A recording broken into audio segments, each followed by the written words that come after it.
fresh onions, fresh carrots, rice, water yam, tomatoes, garri, plantain, beef, egg, guinea corn, ginger, plantain flour, etc. The Bureau added in July 2026, food inflation on a year-on-year basis was highest in Adamawa with 51.36%, Katsina with 30.82%, and Zamfara with 30.65%, while Borno minus 0.31%, Nasarawa 6.88%, and Kebbi 12.50% recorded the slowest rise in food inflation on a year-on-year basis. However, the headline inflation rate fell for the second consecutive month by 0.48 percentage points to 15.43% in July from 15.91% in June, driven primarily by a deceleration in core inflation to 14.97% in July from 15.92% in June.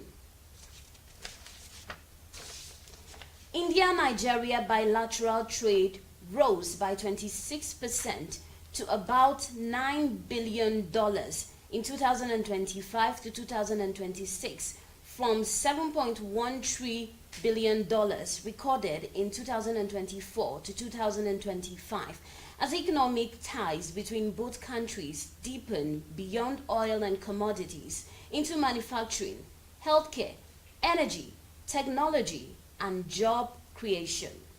The Indian High Commissioner to Nigeria, Abhishek Singh, disclosed that more than 200 Indian companies currently operate in Nigeria and have created nearly 100,000 jobs, making Indian businesses the second largest employers of Nigerians after the federal government.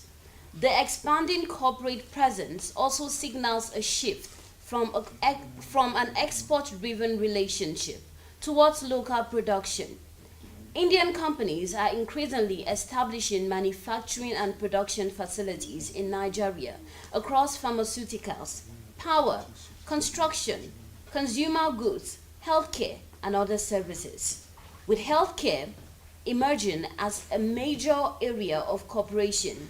India's Deputy High Commissioner to Nigeria, Vatika Rawat, said Indian pharmaceutical exports to Nigeria reached $315 million in 2024 to 2025, with India accounting for about 40% of Nigeria's pharmaceutical imports and more than 90% in some medicine categories.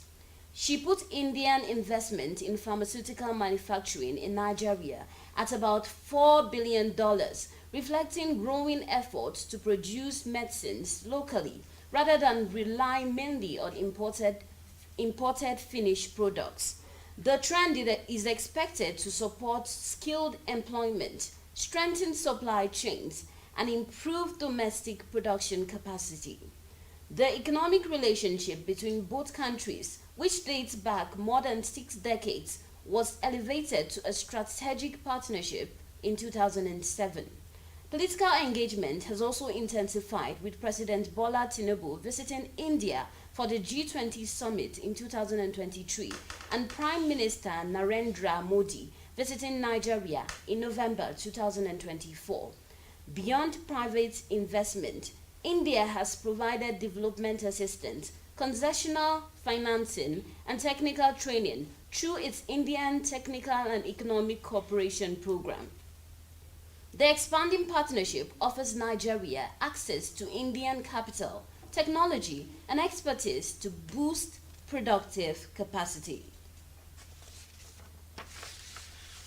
Meantime, 24 companies have emerged as the most valuable stocks on the Nigerian Exchange Limited (NGX) year to date as of August 17, 2026, collectively accounting for 74.8% of the total market capitalization of the equities market.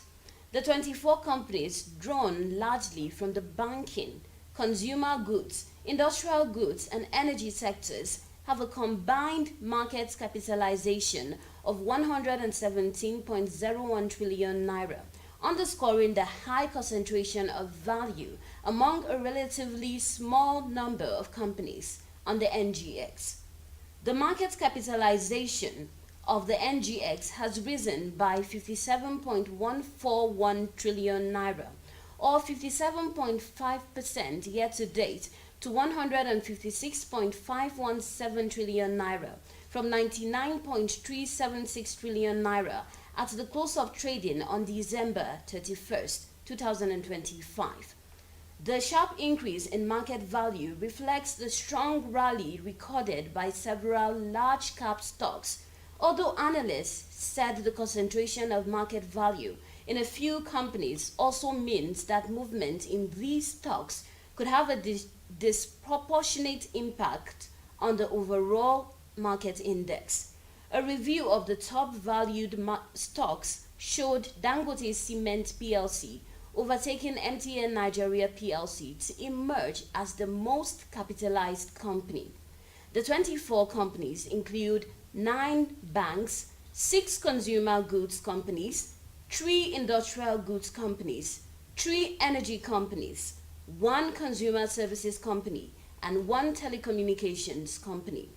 The companies are Dangote Cement PLC, MTN Nigeria PLC, Bua Foods PLC, Bua Cement PLC, Aradel Holdings PLC, First Hold Company PLC, HBM Nigeria PLC, Zenith Bank PLC, GTCO PLC, Stanbic IBTC Holdings PLC, Transcorp Hotels PLC, Presco PLC, Nestle Nigeria PLC, Nigerian Breweries PLC, Geregu Power PLC, United Bank for Africa UBA PLC, International Breweries PLC, Transcorp Power PLC, Access Holdings PLC, Fidelity Bank PLC, Okomo Oil Palm PLC, EcoBank Transnational Incorporated, and Wema Bank PLC.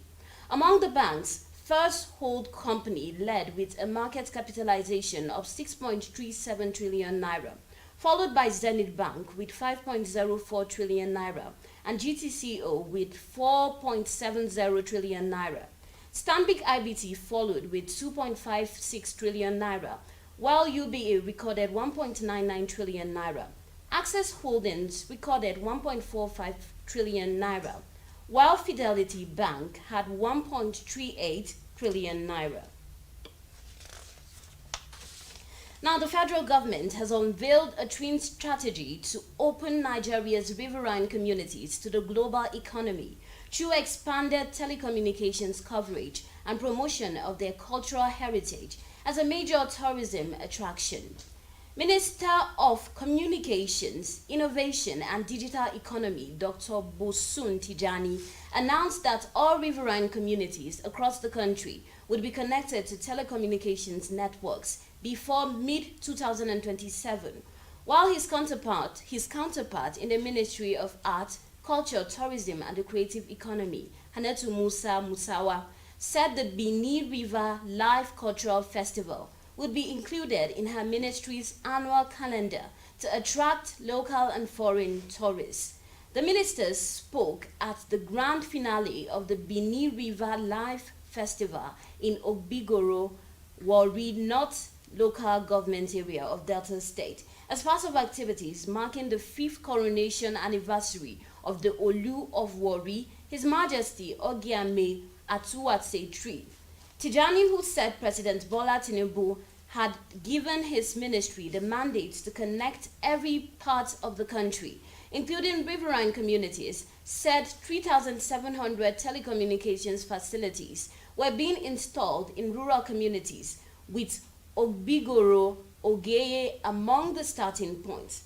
He said, "It is important that we ensure that we connect every part of this country, including the riverine communities." The minister also encouraged residents of riverine communities to intensify their fishing activities and develop the industry to international standards. And that's a wrap on business news this morning. Do remember to stay tuned for News Track at 2 p.m.